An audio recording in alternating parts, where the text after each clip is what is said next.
Hello student, beautiful mind IAS का एक बेहद ख़ास प्रोग्राम है एथिक्स डिस्कशन सीरीज़।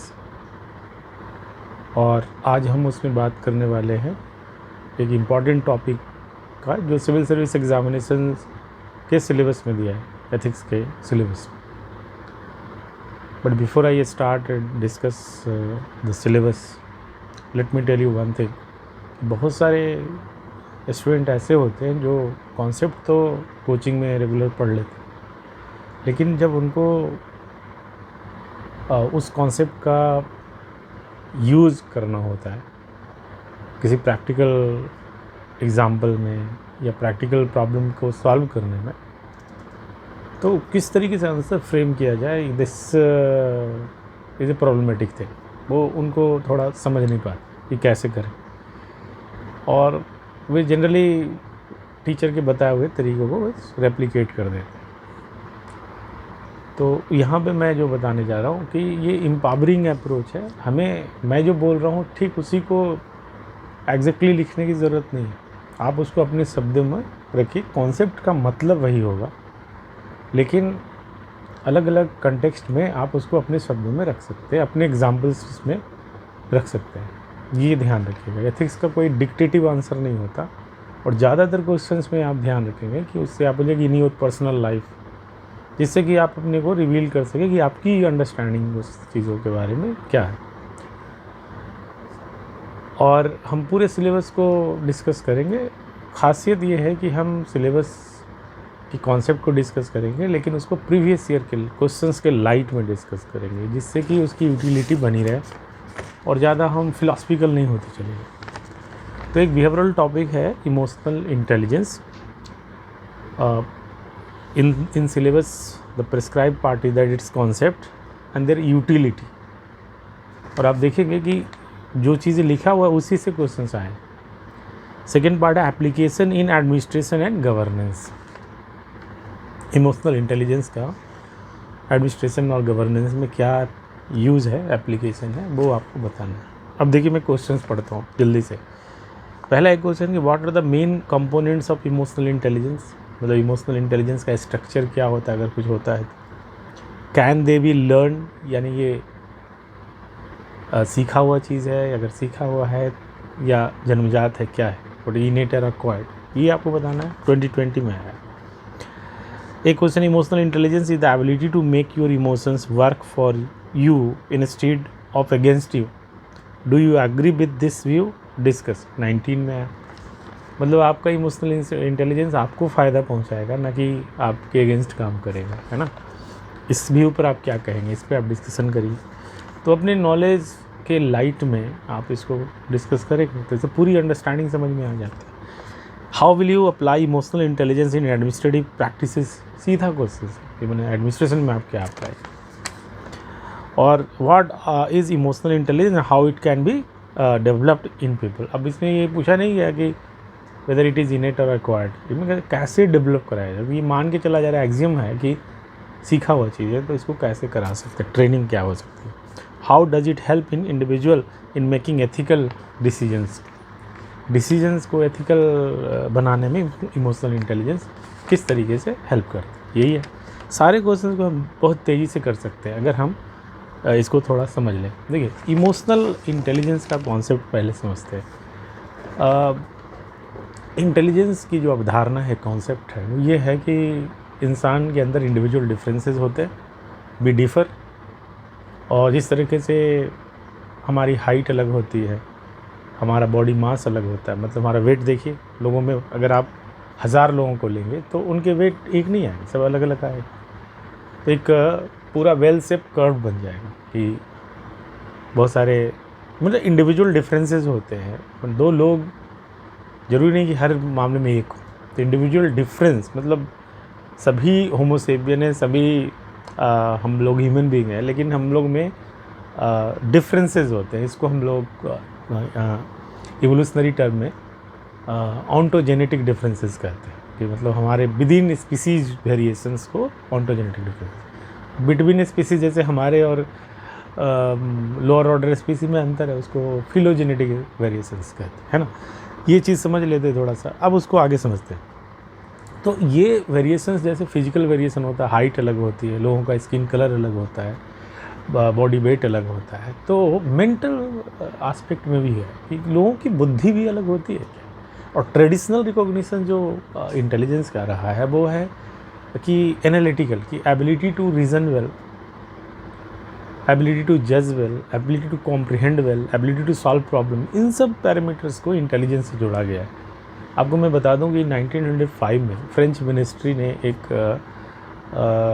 दो बड़े रिनाउंड साइकोलॉजिस्ट थे उस समय के, बिने एंड साइमन, उनको एक टास्क दिया कि क्लासरूम में जो बच्चे ठीक नहीं कर रहे उनको कैसे आइडेंटिफाई किया जाए कि उनके मेंटली उनमें क्या इशू है, आप बताइए, और कैसे उसको बहुत ही साइंटिफिक तरीके से उसको मेजर किया जाए और फिर उसको हेल्प किया जाए। तो बिने एंड साइमन ने एक टेस्ट बनाया जिसको बिने एंड साइमन टेस्ट करते हैं। उस टेस्ट बनाते समय जिन्होंने, जो इंटेलिजेंस एक बहुत ही एब्स्ट्रैक्ट कंसेप्ट है ना, कि किस बात को इंटेलिजेंस कहे, क्योंकि ये इंटेलिजेंस इन्वॉल्व वैल्यू जजमेंट। जैसे एक कल्चर में अगर आप बहुत ज़्यादा बुकिश चीज़ें जानते हो लेकिन प्रैक्टिकल नॉलेज नहीं है तो आपको बुद्धू कहा जाएगा, आप इंटेलिजेंट नहीं हो। दूसरे टेक्नोलॉजिकल सोसाइटी है जहाँ पर आप स्कूल जाने वाले लोग हैं, है ना, जैसे जो वेस्टर्नाइज हैं हम लोग, तो उसमें जो है एब्स्ट्रैक्ट चीज़ों का, वर्बल चीज़ों का, एनालिटिकल चीज़ों का ज़्यादा महत्व दिया जाता है। तो कहीं एडेप्टेबिलिटी को महत्व दिया जाता है, प्रैक्टिकल एस्पेक्ट को, तो कहीं एब्स्ट्रैक्शन को दिया जाता है, वर्बल एस्पेक्ट, कहीं विजुअल एस्पेक्ट, तो अलग अलग डिफरेंसेस हैं। तो इस कारण से क्या इंटेलिजेंस मैं आपको इसलिए बता रहा हूँ कि इमोशनल इंटेलिजेंस पे समझने में आसानी होगी आपको। तो फिर हुआ कि भाई जो इसका मेजर चीज़ें हैं वो है कि हम मेंटल क्षमता को, अगर इंटेलिजेंस, ट्रेडिशनल जो नोशंस है इंटेलिजेंस का, एबिलिटी टू रीजन वेल, जज वेल, कॉम्प्रिहेंड वेल, ये अब जरा सा इससे आगे निकल के देखें तो इस कॉन्सेप्ट से एक दूसरा कॉन्सेप्ट निकला कि इमोशनलिटी को के कंटेक्स्ट में इस चीज़ को क्या देखते हैं कि whether people can be different in terms of emotionality, यानी वैसे लोग जो इमोशंस को अच्छा कंट्रोल करते हैं या कम करते हैं, उनको उनमें भेद किया जा सकता है। कई लोगों की इमोशनल समझ अच्छी होती है, भले ही वो नंबर्स को ना समझे अच्छा, लेकिन लोगों को रीड करने में आसानी होती है। तो क्या इनको समझा जाए, इनको मानना चाहिए कि इमोशनल इंटेलिजेंस जैसा कॉन्सेप्ट एक वैलिड है। आप एक रट के मत लिखिए चीज़ों को, है ना, रोट मेमोरी से। तो मैं आपको समझाने की कोशिश कर रहा हूँ कि कैसे ये निकल के आया कि भाई पीपल कैन बी इंटेलिजेंट और not intelligent in term in emotional way also. वो एनालिटिकल इंटेलिजेंस है, एबिलिटी टू रीजन वेल, जज वेल, कॉम्प्रिहेंड वेल, जो हमने बोला वो एनालिटिकल इंटेलिजेंस है, जो ट्रेडिशनली यूज़ होता है बोलचाल की भाषा में, या जैसे सीसेट वगैरह चीज़ें हैं, मैनेजरियल एप्टीट्यूड है, उसमें जो मेज़र किया जाता है, जो कंसेप्ट है। लेकिन एक नया कॉन्सेप्ट आया कि people could be different, people can be differentiated along one important dimension that is called emotional intelligence. और ये कॉन्सेप्ट कहाँ से आया? सैलोवी और बहुत सारे लोगों ने इसको दिया था ये कॉन्सेप्ट पहली बार, मतलब जो कॉइन किया, शायद और भी पहले लोग रहे होंगे, लेकिन अगर आप देखेंगे कि गोलमैन की बुक आई थी इमोशनल इंटेलिजेंस, जो बेस्ट सेलर बना, तो ये उसमें उसने अपने इमोशनल इंटेलिजेंस के स्ट्रक्चर को थोड़ा डिफाइन किया है कि अगर आप चीज़ों को समझना चाहते हैं इमोशनल इंटेलिजेंस की 5 बातें होती है, 5 डायमेंशंस हैं, और अगर आप इसमें लोगों को सजाएं इस डायमेंशन पे तो लोग अलग अलग स्कोर करेंगे। जैसे अब मैं आपको बताता हूँ कि खुद के समझ, इमोशनलिटी की समझ, ability to understand one's own emotion, ये जो है एक बहुत ही बड़ा फैक्ट। कई लोग इसमें डिफ्रेंशिएट होते हैं कि खुद के इमोशंस की समझ कितनी है आपको, है ना, आपकी इमोशनल अंडरस्टैंडिंग कितनी खुद के बारे में, सेल्फ अवेयरनेस से जैसा इमोशनल नेचर के बारे में बात कर रहे हैं कि आप खुद को कितना समझते हैं। तो जो इमोशनल इंटेलिजेंट होते हैं उनको अपने इमोशनलिटी के बारे में ज़्यादा समझ होती है। जैसे आप कई एक्टर बोलते हैं कि हाँ मुझे कभी गुस्सा आता है और मैं समझता हूँ कि यहाँ पे मैं कहीं कहीं गलत हो जाता हूँ, और कुछ लोग कंफ्यूज रहते हैं, उनको समझ में नहीं आता, अगले वाले को दोष देते रहते हैं। तो अपने बारे में भी समझ हो तो इमोशनल अंडरस्टैंडिंग जो है सेल्फ अवेयरनेस से रिलेटेड है ना। अंडरस्टैंडिंग एक डायमेंशन है। दूसरा डायमेंशन है कंट्रोल एंड रेगुलेशंस का, इमोशनल मैनेजमेंट कहते हैं जैसे कि अगर आपके अंदर कंट्रोल नहीं होगा तो आप मैनेज क्या करेंगे। तो लोगों को अगर हम इसमें देखें कि क्या आप कंट्रोल रखते हैं। कुछ लोग का टेम्पर बड़े आसानी से लूज कर जाता है, गुस्सा बढ़ जाता है। कुछ लोग कुछ कंट्रोल कर पाते अपने। तो करना और नहीं करना ये एक कॉन्टिन्यूम है। लोग इसमें डिफ़र करते हैं, एक अवेयरनेस में भी डिफ़र करते हैं और एक कंट्रोल में भी डिफ़र करते हैं। आप समझे, दो चीज़ें। और तीसरा जो है जो फैक्टर है कि कभी कभी हम लाइफ में जो फेलियर देखते हैं तो उसमें फेलियर से तो दुख सभी को होता है और निगेटिव इमोशंस ही आते हैं, पॉजिटिव तो शायद ही को आता होगा। तो वो निगेटिव इमोशंस जो हैंडीकैपिंग होता है। तो आप कितना टाइम लेते हैं रेसिलियंसी शो करने में, मतलब उससे निकलने में, बाउंस बैक करने में। देखा गया है कि जिनमें रेसिलियंसी फैक्टर ज़्यादा होता है वो अपने निगेटिव इमोशंस को जल्दी मैनेज कर लेते हैं। तो उसको कहते हैं रेसिलियंसी, है ना, तीसरा डायमेंशन। पहला जो हो गया अवेयरनेस, कंट्रोल, रेसिलियंसी, ये तीनों खुद की बारे में बात कर रहा हूँ। ये आपके अंदर ये गुण है। इन तीन डायमेंशन पे आप देखेंगे लोग डिफ़र करते हैं। लोगों में रेसिलियंसी कम या ज़्यादा होता है ना। आप कंपोनेंट की जैसे क्वेश्चन आया था ना कि what are the main component, तो वही मैं यहाँ डिस्कस कर रहा हूँ। और दूसरा इधर की तरफ देखें तो दो दूसरे के लिए होता है कि to what extent you can understand emotionality expressed by other. दूसरे लोग की इमोशनल कंडीशन, आपने बहुत सारे फ्रेंड होंगे आपको, आप किस मूड में हैं नहीं हैं, बस आके आपसे अपना सुनाना शुरू कर देंगे। उनको इमोशनल, दूसरे की इमोशनल चीज़ों की समझ कम होती है। कोई आदमी कैसा है, अंदर से कैसा फील कर रहा है, ये इसमें अगर देखें कि आप अगला का इमोशंस जजमेंट करने के लिए परसेप्शन कराएं कि बताओ कि वो कौन सा कैसा स्थिति है, इमोशनली वो कैसा है। तो एक्सट्रीम इमोशंस में तो दिख ही जाता है कि रो रहे हैं या तो सब साथ। लेकिन एक नॉर्मल इमोशंस में भी जहाँ पे कई बार हम हंसते हैं लेकिन कुछ हाइड कर रहे हैं, है ना, या फेशियल एक्सप्रेशंस वगैरह को, बॉडी लैंग्वेज को समझने की क्षमता सब में बराबर नहीं होती। तो ability to be aware of other emotion, this is also a component. देखिए, तीन अपने लिए और अब दूसरा ये मतलब तीन के बाद चौथा ये है, दूसरे, इसलिए 3 + 2 5 डायमेंशन, ऐसे याद रह जाएगा आपको। तो दूसरे की इमोशनल समझ, उसको अवेयरनेस लेवल पे आएंगे। तो awareness about others emotion, other emotional conditions, है ना। और अगर आप पांचवा कंपोनेंट बोलेंगे तो ये बोलेंगे हैंडली रिलेशनशिप, कि अगर आप दूसरे की इमोशनल, जैसे कोई आपका बॉस बहुत गुस्से में हो तो उस समय आप सैलरी रेज की बात करें,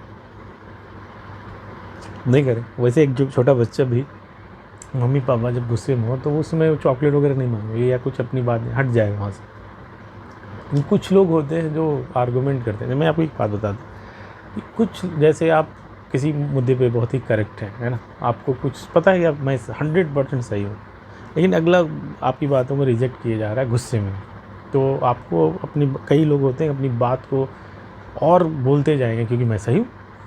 लेकिन इमोशनल जो कंपोनेंट का ये वाला भाग है कि हैंडलिंग रिलेशनशिप, इसमें कहा जाता है कि to what extent you can manage emotions of other, इसको हैंडलिंग रिलेशनशिप भी कहते हैं। जैसे खुद का इमोशन मैनेज कर सकते हैं, दूसरे के इमोशंस को मैनेज कर सकते हैं आप, है ना, अकॉर्डिंगली। इमोशंस को यूज़ मैंने वो जिस जो इमोशनल कंटेक्स्ट है उसमें आप अपनी बात को रख सकते हैं, तो अच्छा मैनेजमेंट कर सकते हैं, अच्छे रिलेशंस हैंडल कर सकते हैं आप, अपना उस सूटेबली आप एडजस्ट एंड अडेप्ट अच्छा कर सकते हैं। तो आपको पता होगी किस समय क्या बात करनी चाहिए, अगला का मूड कैसा है, तो परसेप्शन से भी जुड़ा हुआ है। और उस मूड को आप चेंज करने की क्षमता है, यानी इमोशनल कम्युनिकेशन आपका कैसा है। आप कैसे रिलेट कर पाते हैं उससे। तो ये मूलतः 5 बातें हैं जो गोलमैन ने एम्फेसाइज़ किया। अब गोलमैन ने एम्फेसाइज़ किया तो गोलमैन कोई ब्रह्मा विष्णु महेश तो आएंगे कि उनकी बातों को मान लिया जाए। कि उनमें बहुत सारे लोगों ने कहा कि ये कॉम्प्लिकेशन है, अननेसेसरी। ऐसे हमारे पास बहुत सारे एविडेंसेस नहीं होते। बेसिकली इंटेलिजेंट तो वो ही होता है जो लॉजिकल इंटेलिजेंस है। लेकिन आज इस बात का रिकॉग्निशन धीरे धीरे मिल रहा है रिसर्च में कि जो लोग की इमोशनल समझ अच्छी होती है और एटलीस्ट जिसमें इमोशनल कंट्रोल अच्छा होता है, उनका जो रिसर्च फाइंडिंग है वो ये बताता है कि ऐसे लोग जीवन में ज़्यादा वेलबींग शो करते हैं, हैप्पीनेस उनकी ज़्यादा होती है।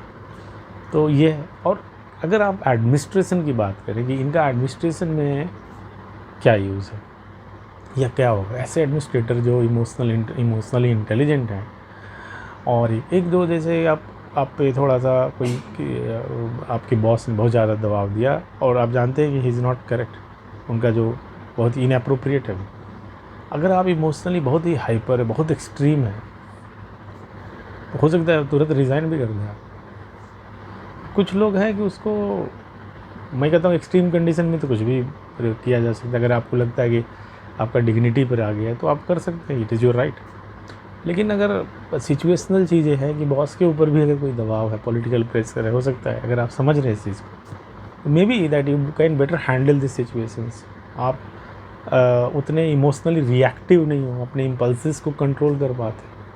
तो see this thing, the decision that you make है ना, वो खुद से रिलेटेड भी हो सकता है और public, because you are a public servant, so public के से रिलेटेड जो आप चीज़ें करते हैं ना, उसमें इमोशनल जजमेंट आपका बेहतर हो सकता है। अगर आप इमोशनली इंटेलिजेंट हैं, यानी मतलब कहने का मतलब आपका इमोशनल EQ वाला कोशेंट ज़्यादा अच्छा है, तो आपका पब्लिक के जो सचमुच में सेंटिमेंट है उसको आप अच्छे से समझ पाएंगे।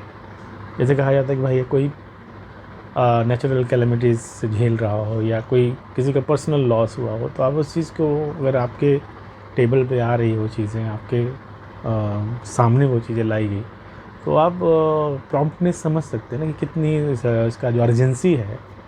आपको कई काम करना है लेकिन उसके प्रॉब्लम को अगर आप देखेंगे तो हो सकता है उसमें अर्जेंसी ज़्यादा हो। वो अर्जेंसी कैसे जज कर रहे हैं आप? इसलिए कर रहे हैं कि आपको इमोशनल अंडरस्टैंडिंग है चीज़ों के बारे में, स्थिति का तगाजा है आपको कि क्या है, ग्रीवेंसेस क्या। कई बार पब्लिक सेंटिमेंट को समझना बहुत ज़रूरी होता है ना। और वो अगर आप इमोशनल अंडरस्टैंडिंग कमज़ोर हो जो लोगों को, तो वो रूल लकीर का फ़कीर नहीं करते, वो बने रहेंगे। कभी कभी रूल को कस्टमाइज़ करना पड़ता है विदाउट डाइल्यूटिंग और कॉम्प्रोमाइजिंग द थिंग्स। आप उसको इस तरीके से करते हो कि आप प्रॉब्लम सॉल्विंग एटीट्यूड लेते हो। तो फ्लेक्सिबिलिटी, इमोशनल फ्लेक्सिबिलिटी एक कॉन्सेप्ट है, वो इमोशनली इंटेलिजेंट लोगों में होता है। इमोशनली फ्लेक्सिबिलिटी मतलब ये नहीं होता कि compromising, try to understand thing, मैं कॉम्प्रोमाइजिंग की बात नहीं कर रहा हूँ। इमोशनल फ्लेक्सिबिलिटी उनमें अच्छा होता है जिनमें इमोशनल कंट्रोल और इमोशनल समझ ज़्यादा अच्छी होती है। हाँ देखिए, फ्लेक्सिबिलिटी एक आपने देखा होगा, किसी भी सिस्टम में फ्लेक्सिबिलिटी है तो उनका एडेप्टेशन बेहतर होता है। तो अगर आप इस चीज़ को क्वेश्चंस के लाइट में देखेंगे कि इमोशनल कैसे आपको एडमिनिस्ट्रेशन में हेल्प करेगा। एडमिनिस्ट्रेशन में हेल्प कई लेवल पे कर सकता है। एक तो हो सकता है कि आप जिनके साथ यू आर द, जैसे आप डिस्ट्रिक्ट में वर्क करते हैं या पुलिस हेड हैं, है ना, तो आप कई ऐसे केसेस को डील करते हैं जो अपने पर्सनल से जुड़ा हुआ है। जैसे किसी को आप लीव नहीं दे रहे हो, वो रिएक्ट कर रहा है, उसकी चीज़ों को आप समझ सकते हैं। किसी पे आपको एक्शन लेना है तो किस बात प्रॉब्लम को समझने में इमोशनल इंसाइट की भी ज़रूरत है, क्योंकि this is not mathematical problem, it is a real life problem. And in real life problem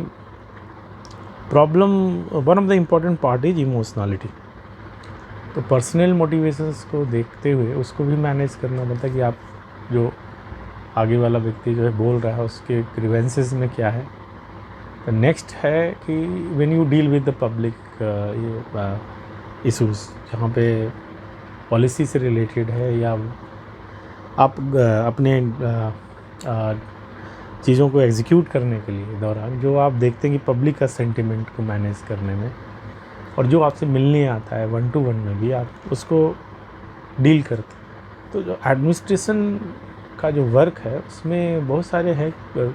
एक पॉलिसी को उसके जो स्पिरिट और सोल है उसको समझना और उसको कम्युनिकेट करना। अगर आप उसको समझते तो इमोशनल टोन उस भाषा में आप समझा सकते। जैसे एक गांव में लिकर को के बारे में था कि भाई ज़्यादातर लोग ये लिकर यूज़ करते थे, इस कारण से वहाँ के बच्चे भी स्कूल वगैरह नहीं जाते थे और पेरेंट्स भी थोड़े टॉक्सिकेटेड रहते दिन भर, तो क्या होगा, गरीबी बहुत ज़्यादा थी।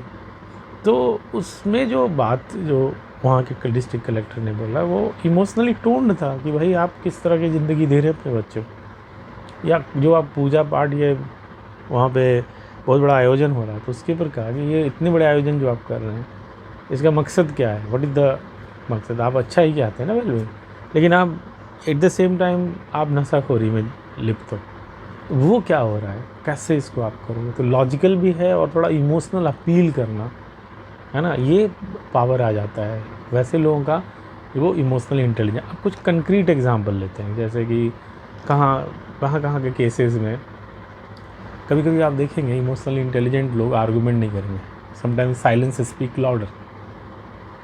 आपका बॉस फ्यूरियस है, मैंने एक एग्जांपल दिया, वहाँ पे चुप रहना आपकी इमोशनल इंटेलिजेंस को दिखाता है कि आप कितना भी आर्गूमेंट करें, when other person is angry he would not understand your point, तो what is the point in arguing. ये उसी तरीके से रिलीजियस मैटर पर लोग फ्यूरियस हो जाते हैं, वहाँ पे जानते हैं कि आप वो कुछ भी कर देंगे, मैडनेस आता है और वहाँ पे आर्गूमेंट लॉजिकल कम चलता है।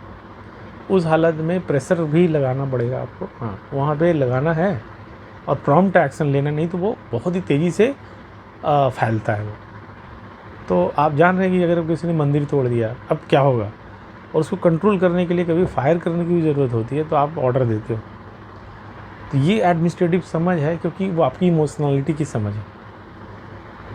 कहीं पे मंदिर नहीं हटाने देंगे, राइट जैसी चीज़ों को डील करते हैं, तो आप जानते हैं कि दोनों पक्ष में ट्रस्ट डेफिसिट है। तो लॉजिकली भी और इमोशनली भी आप इमोशनल अपील करके लोगों को मोटिवेट भी करते हो कि आप एक्चुअली ये जो लड़ाई है वो किस कारण से हो रही है, लॉजिकली भी एक्सप्लेन करते हैं और इमोशनल अपील भी करते हैं। आपको रहना तो इसी जगह पे है, एक जगह, ऐसा तो नहीं कि आप अलग अलग हो जाओगे। तो प्रॉब्लम का सॉल्यूशन निकालने में फ़ायदा है रेदर देन लड़ने में, क्योंकि इसी टेरिटरी पे आप रह रहे हो, दोनों एक ही जगह रहोगे, इसी शहर में रहोगे, इसी गांव में रहोगे, इसी कस्बे में रहोगे। तो जो आप देखेंगे एडमिनिस्ट्रेशन के कई लेयर के वर्क होते हैं और हर में इमोशनल इंटेलिजेंस का रोल है। अब इसमें आप एक पोर्शन डील करते हैं कि या इसको डेवलप कर सकते हैं या नहीं कर सकते। देखिए इसमें मैं आपको इंटरडिसिप्लिनरी अप्रोच से बताता हूँ। अगर आप साइकोलॉजी के नज़रिए से देखें तो हर चीज़ का एक है कि क्या लोगों में ये भेद जो है इमोशनल इंटेलिजेंस का वो जन्मजात होता है, बोल होता है। जन्म से भी बच्चों में ये देखा जाता है, कुछ इमोशनली सेंसिटिव ज़्यादा होते हैं, कुछ इमोशनली ब्लंट होते हैं, तो डिफरेंस होता है, रिसर्च बताती है। लेकिन as you know in every trait, चाहे जो भी हो, उसमें दोनों चीज़ का रोल होता है। एक आपके इनेट चीज़ों का, जन्मजात चीज़ों का भी जो जेनेटिक हो सकता है, और एक इन्वायरमेंट का भी, कि लर्निंग का एक्सपीरियंस कैसे रहे। अगर हम इस ऐसे इमोशनल सेंसिटिविटी रखते हैं अपने सोसाइटी में, फैमिली में, तो उसी तरह की लर्निंग होती है। लर्निंग यानी कि एक्सपीरियंस से जो चेंजेज आते हैं, तो can be control our emotion, can be learn to control our emotions. तो रिसर्च बताती है कि to some extent we can, कि हम जैसे इमोशंस आप कहते हैं कि ना कि 10 सेकेंड तक आप कंट्रोल करो, 5 काउंट कर लो, उसके बाद कुछ भी करना। ये जो आप कर रहे हो लर्निंग है कि आपने लर्न किया, ट्रेनिंग किया है माइंड को, you have trend your mind. ये इम्पल्सिवली नहीं करते, क्योंकि इम्पल्स में जो भी करेंगे आप गलती होगा। ओके, उसी तरीके से रेसिलियंसी, कि बाउंस बैक करना, कि ability to come out from the negative trap जो हमारे अंदर होता है, बॉडी के अंदर। तो जस्ट चेंज योर फोकस। आप अपने स्ट्रेंथ पे जैसे ही फोकस करते हैं तो आपको एम्पावरिंग इमोशन ट्रिगर करता है बॉडी का। जब आप नेगेटिव इमोशंस पे फोकस रखते हैं तो हैंडीकैपिंग इमोशंस रहते हैं, यानी नेगेटिव।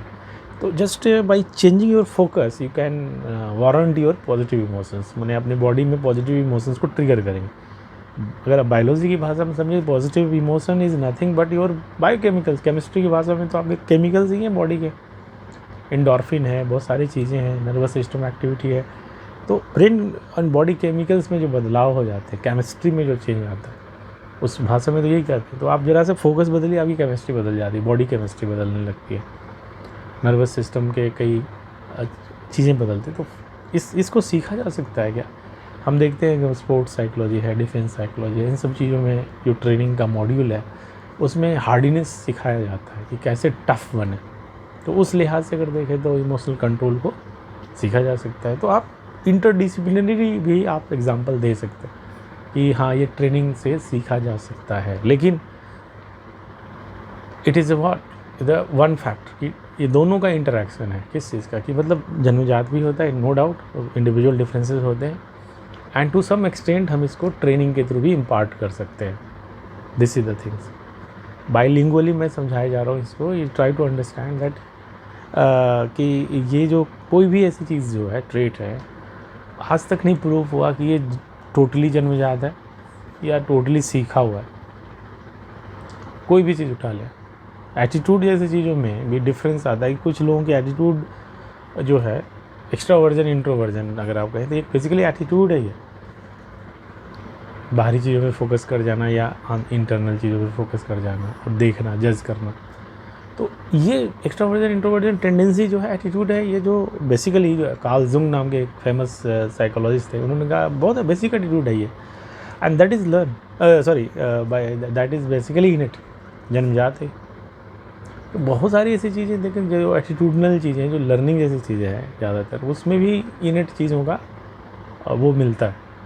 कोई भी चीज़ हो उसमें लर्निंग का स्कोप है, कम या ज़्यादा हो सकता है। कुछ चीज़ों का जेनेटिकली ज़्यादा प्रभाव होता है और कुछ जैसे हाइट जैसी चीज़ों को आप न्यूट्रिशन बढ़ा घटा के थोड़ा इन्फ्लुएंस कर सकते हैं, लेकिन जेनेटिकली जो प्रोग्रामिंग है हाइट की वो बॉडी लेगा। लेकिन उसको ख़राब न्यूट्रिशन मिले तो अंडर डेवलप रह सकता है। तो जेनेटिक जो है ना वो एक पोटेंशियल देता है कि कितना तक हो सकता है उसमें।